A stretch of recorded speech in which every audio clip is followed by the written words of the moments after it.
Asia ఖండంలోని అతిపెద్దదైన గిరిజన జాతర తెలంగాణ కుంభమేళాగా పిలుచుకునే మేడారం సమ్మక్క సారలమ్మ జాతర. ఈ జాతరకు తెలంగాణ రాష్ట్రం నుండి మాత్రమే కాకుండా ఇతర రాష్ట్రాల నుండి కూడా వేలాది సంఖ్యలో భక్తులు తరలివస్తారు. ఇక ఈ జాతరకు భక్తులు కాలినడకన ఎడ్ల బండ్ల మీద మాత్రమే కాదు, హెలికాప్టర్లోనూ జాతరకు భక్తులు వస్తారంటే జాతర ఎంతగా ప్రసిద్ధి చెందిందో అర్థం చేసుకోవచ్చు. అయితే అసలు మేడారం మహాజాతరకు ఎందుకు విశిష్టత, సమ్మక్క సారలమ్మలను ఎందుకు ప్రజలు ఇంతగా పూజిస్తున్నారు, వారి చరిత్ర ఏమిటి అనే విషయం తెలుసుకుందాం. ఒకప్పుడు మేడారం జాతర అంటే గిరిజనులకు మాత్రమే సొంతమైన జాతరగా భావిస్తూ ఉంటారు. కానీ ప్రస్తుతం మేడారం అందరూ కలిసి అంగరంగ వైభవంగా నిర్వహించుకుంటున్నారు. ఇక్కడ వనదేవతలను దర్శించుకోవడానికి ఇసుకేస్తే రాలనంతగా జనం, కోట్లాది మంది భక్తులు దర్శించుకుంటారు అంటే అమ్మవార్ల మహత్యం ఎంతటితో అర్థం చేసుకోవచ్చు. అయితే తెలంగాణ రాష్ట్రం ఏర్పడిన తర్వాత 2014 సంవత్సరంలో మేడారం జాతరను రాష్ట్ర పండుగగా ప్రభుత్వం గుర్తించింది. మేడారం జాతర కొనసాగుతున్న వేళ జాతీయ హోదా కోసం డిమాండ్ చేస్తున్నట్లు సమాచారం. మేడారం జాతర చరిత్ర విషయానికి వస్తే, పూర్వం కోయదొర మేడరాజు వేట కోసం అడవికి వెళ్లిన సందర్భంలో అక్కడి వారికి పెద్ద పులుల కాపల మధ్య ఓ పసిపాప కనిపించిందని చెబుతున్నారు.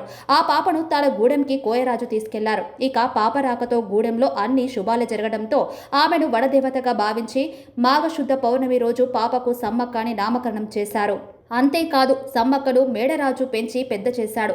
జగిత్యాల జిల్లా ప్రాంతంలోని పొలవాసాడు ప్రాంతాన్ని మేడరాజు కాకతీయ రాజులకు సామంత రాజుగా ఉంటూ పాలన సాగించేవాడు. ఆయన తన మేనల్లుడైన పగిడిద్ద రాజుకు సమ్మక్కను ఇచ్చి వివాహం చేయడంతో సమ్మక్క మేడారంకు చేరుకుంది. తర్వాత కాకతీయ సామ్రాజ్యంలో మేడారం రాజ్యాన్ని పగిడిద్ద రాజు సామంత రాజుగా పాలన సాగించేవాడు.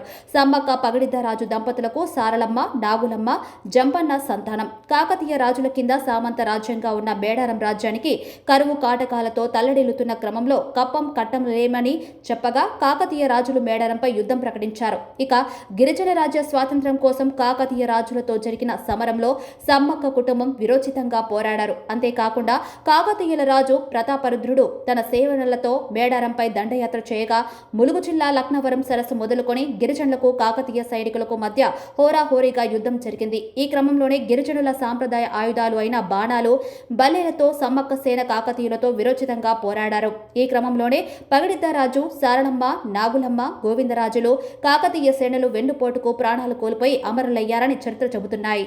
ఈ క్రమంలోని వారి మరణ వార్త విన్న జంపన్న శత్రువుల చేతిలో చనిపోవటం ఇష్టం లేక సంపెంగ వాగులు దూకి ప్రాణత్యాగం చేశారు. అప్పటి నుండి సంపెంగ వాగు జంపన్న వాగుగా మారిందని చరిత్రకారులు చెబుతున్నారు. ఇక తన కుటుంబం మరణ వార్త విన్న సమ్మక్క కాకతీయ సేనలపై విరుచుకుపడింది. సమ్మక్క వీరత్వం చూసిన ప్రతాపరుద్రుడే ఆశ్చర్యానికి గురయ్యాడు. ఈ క్రమంలోనే కాకతీయ సేనలు వెన్నుపోటు పొడవడంతో మేడారం గ్రామానికి ఈశాన్యంలో ఉన్న చిలకల గుట్టపైకి సమ్మక్క వెళ్లి అక్కడే అంతర్ధానమైనట్లుగా చెబుతున్నారు. ఆ తర్వాత ఓ చెట్టు కింద పుట్ట దగ్గర కుంకుమవరణి రూపంలో సమ్మక్క కనిపించిందని చరిత్ర చెబుతుంది. కాకతీయ రాజు ప్రతాపరుద్రుడు తన తప్పు తెలుసుకుని సమ్మక్క భక్తుడిగా మారి 2 ఏళ్లకోసారి సారలమ్మలకు జాతర నిర్వహించాలని ప్రతాపరుద్రుడే నిర్ణయించాడు. ఆ తర్వాతి కాలంలో కాకతీయ సామ్రాజ్యం పతనమైంది. ఇక అప్పటి నుండి ఇప్పటి వరకు 2 ఏళ్లకోసారి మాఘశుద్ధ పౌర్ణమి నాడు భక్తి శ్రద్ధలతో సమ్మక్క సారలమ్మల జాతరను గిరిజనులు కొనసాగిస్తున్నారు. ఇక్కడ కుంకుమ భరణిని అమ్మవారిగా భావించి పూజ నిర్వహించడం మనకు కనిపిస్తుంది.